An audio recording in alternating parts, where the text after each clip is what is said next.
My name is Jay Baker, and I'm pastor of Revolution Church, New York City.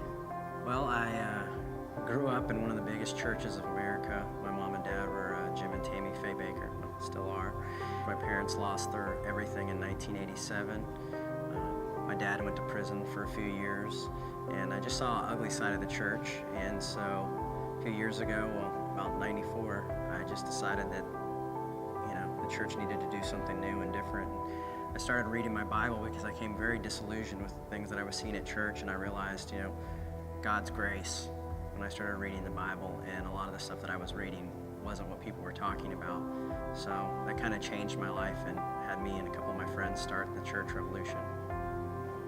Well, I think our church is a great place for people to come who are kind of on the outskirts or might not feel like they fit in or have had bad experiences at churches. We meet in a bar, and it's kind of a great middle ground for people to come and feel comfortable.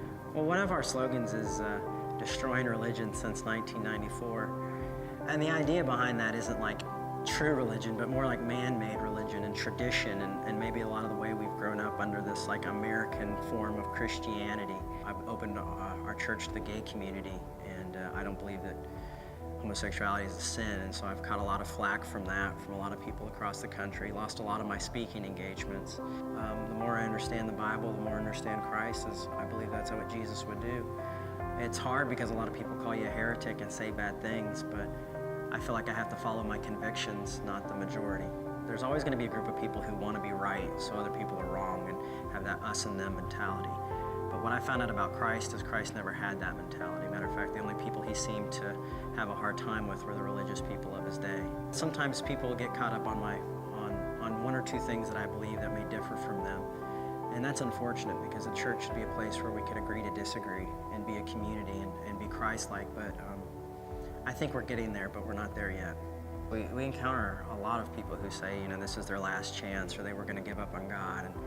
And I've had people say it's because of Revolution or because of the sermons being free or on the website and stuff that they gave God a second chance, or they came back to the church. And that's super humbling.